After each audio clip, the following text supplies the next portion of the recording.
जय श्री कृष्ण। दोस्तों, पांडव सेना के शंखवादन का कौरव सेना पर क्या असर हुआ, संजय इसको आगे के श्लोक में बताते हैं।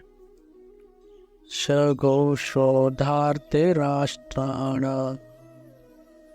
हृदयानि व्यधारयत् नभश्च पृथ्वीं चैव तुमुलो व्यनुनादयन्।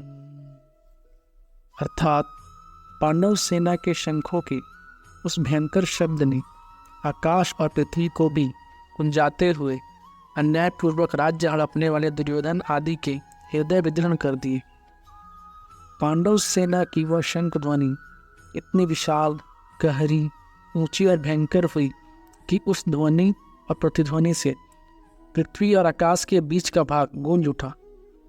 उस शब्द से अन्यायपूर्वक राज्य को हड़पने वालों के और उनकी सहायता के लिए उनके पक्ष में खड़े हुए राजाओं के हृदय विदीर्ण हो गए।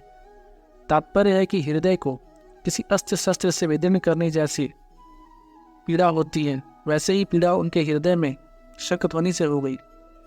उस शंख ध्वनि से कौरव सेना के हृदय में युद्ध का जो उत्साह था, बल था, उसको कमजोर बना दिया, जिससे उनके हृदय में पांडव सेना का भय उत्पन्न हो गया।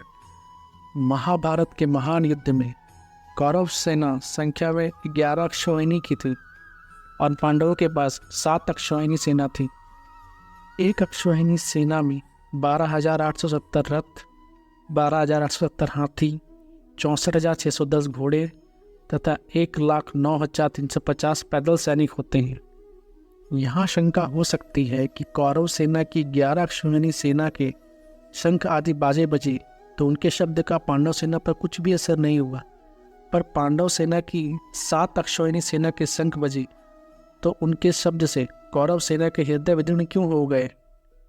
इसका समाधान यह है कि जिनके हृदय में अधर्म, पाप, अन्याय नहीं है, अर्थात जो धर्मपूर्वक अपने कर्तव्य का पालन करते हैं, उनका हृदय मजबूत होता है, उनके हृदय में भय नहीं होता।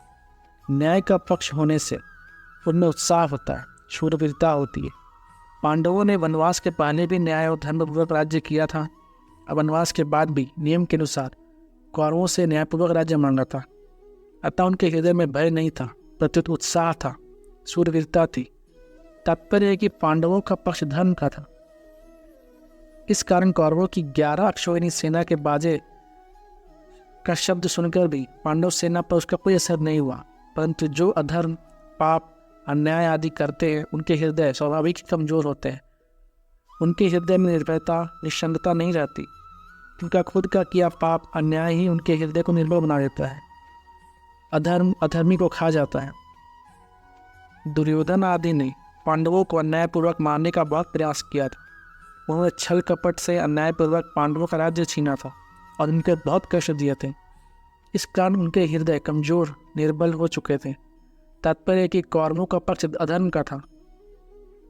इसीलिए पांडवों की 7 अक्षौहिणी सेना की शंख ध्वनि से उनके हृदय विदीर्ण हो गए, उनमें बड़े जोर की पीड़ा हुई।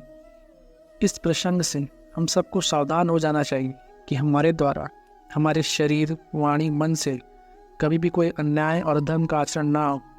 अन्याय और अधर्म युक्त आचरण से मनुष्य का हृदय कमजोर, निर्बल हो जाता है, उनके हृदय में भय पैदा हो जाता है। दारनाथ, लंकापति रावण से त्रिलोकी डरती थी।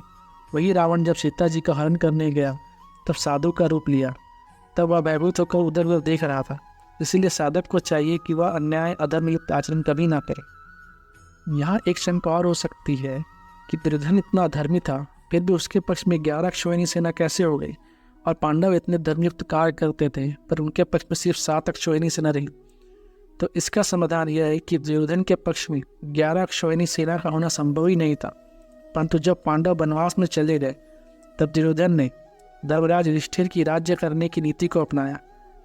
जैसे युधिष्ठिर जी अपना कर्तव्य समझकर प्रजा को सुख देने के लिए धर्म और न्यायपूर्वक राज्य करते थे, ऐसे ही दुर्योधन भी अपना राज्य स्थापित करने के लिए, अपना प्रभाव जमाने के लिए प्रजा के साथ युधिष्ठिर के समान बर्ताव किया।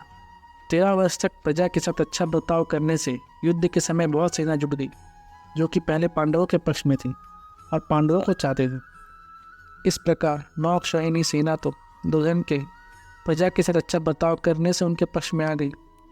एक अक्षौहिणी सेना भगवान श्री कृष्ण से तथा एक मद्रास शल्य के द्वारा अपने पक्ष में चरागी से करा लिए, जो कि पहले पांडवों के पक्ष में थे। अतः दुर्योधन के पक्ष में 11 अक्षौहिणी सेना और पांडवों के पक्ष में 7 अक्षौहिणी सेना थी। जय श्री कृष्ण।